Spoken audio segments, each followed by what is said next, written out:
Good morning everyone, and welcome back to Craft Eccentricity.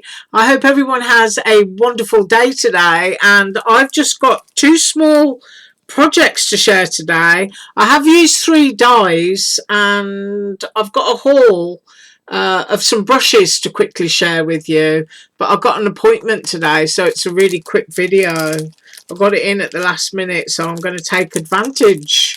Right, so I have used the large egg, and I've used the lacy piece and the larger inner frame section. Now on the KSCRAFT website, I think she's made this as a shaker, so it's already been done as a shaker, and I don't like to repeat what everyone else is doing. I try to do something different, and to go with the egg I use these gorgeous little embossed flowers here. These come in a set of 6, and you've got the aperture if you want to poke your stamens through. I always look for things like that on flower dies, because you know, if you're in the mood for some watercolouring or a little bit of realism, it's just nice and easy to have those to pop stuff through. And if you're not, and you're doing things a bit more fantasy, then you can always cover them up with a bling stone or something. So it's better to have them than not have them, in my opinion. And the other one that I used was the small heart hang tag. I haven't poked that out properly yet, look. Right, so first up is the Easter, and I just made a quick card, super quick, because the paper that I used here, Echo Park's Snap Click Supply again, made it really simple because the sentiment is in there and you got all of the colours you could ever wish for. I've used cardstock here. This is from Joanne, and it's when they have their sale on.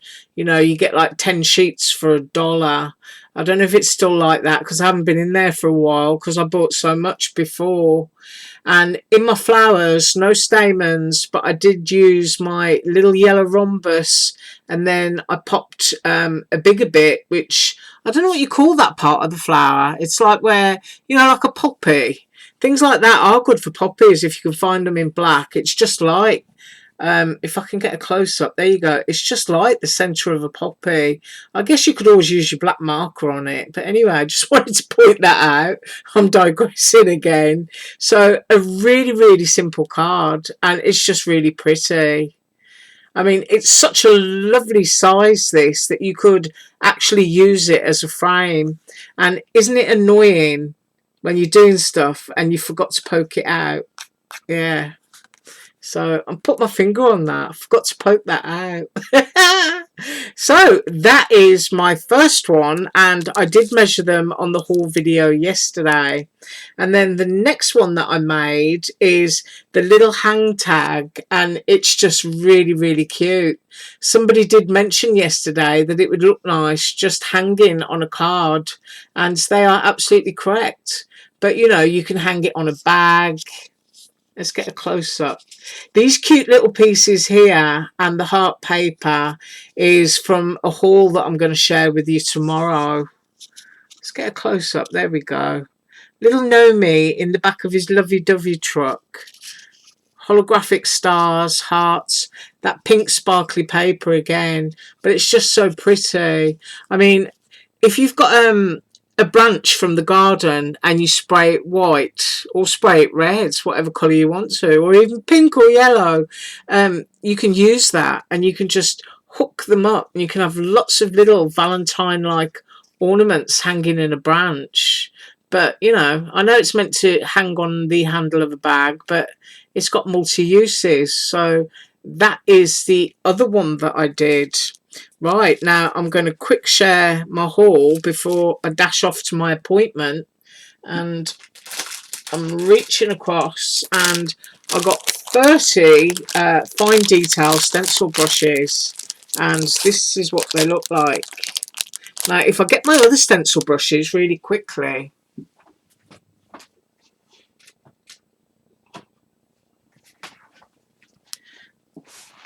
whoops, I'm banging everything around.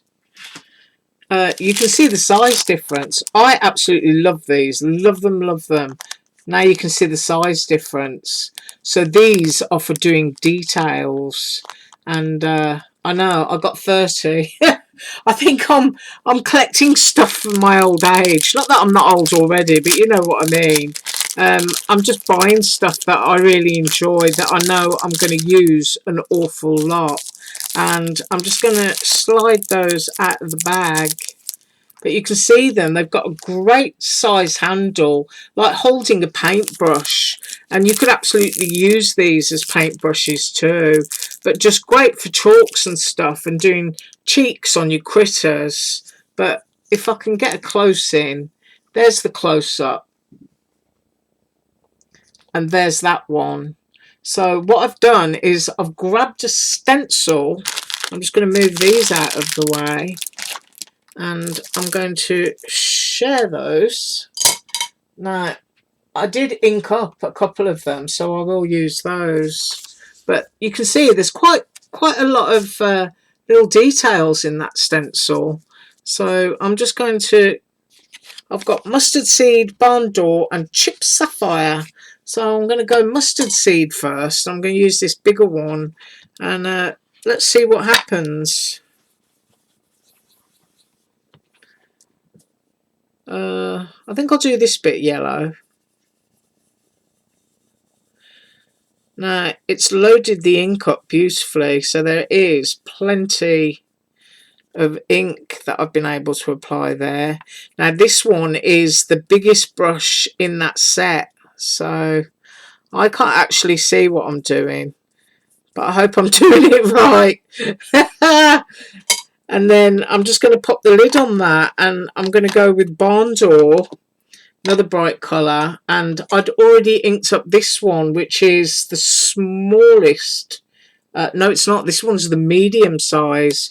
So I'm just dabbing off camera here that into the red, and I'm going to go up here. Because with these detail brushes, it's all about getting into smaller details and not overlapping other details. Now, as I said, I do not have a clue what I'm doing. I just can't see it all. I just know that I'm squishing my brush round and round and trying to stay out of the yellow bit, which, you know, is kind of like the purpose for having a smaller detail brush. So I've done that little bit there in red, and I haven't stuck anything down, which is just typical of me. Just taking the lid here off the chipped sapphire, and this one is the smallest one. And let's see what we can do with that. Right, so I've dabbed it in. I'm going to try and do this line along here and see if I can do it without touching the yellow. Now, I don't know if I've been successful, but we can lift it up and have a look. I think actually that I might need more yellow down there. Right, let's have a look. There you go, they work. So you can use lots of different colours using smaller brushes and get great effects. Now if I put that down there, and if I go into the yellow and pick up all of the colours that I've already put on here, let's see what happens there. You never know if you're going to get mud or something pretty. That's the thing. A bit in there and a bit in there. Let's see what happens from a second generation as I start removing some of the ink off these little brushes. I'll do a little bit there. Let's shade it. Bit of shade in there, bit of shade in there. A couple of tiddly poms and a little bit there. And let's see what's... There you go. So you can get lots of different colours in as well. I really like those. As I say, I bought 30 of them. But you can see that you can use them even, I put my finger in, to get a small area like that when you're stenciling.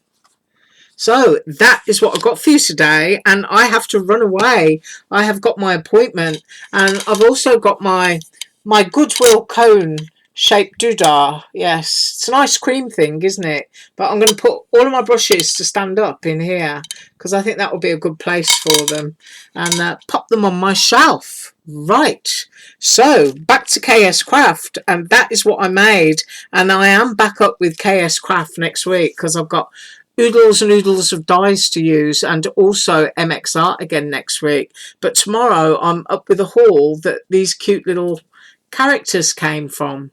I'm sorry if I'm blurred. It is very dark here. Right. You have an absolutely awesome day, and as usual, all links below. Bye.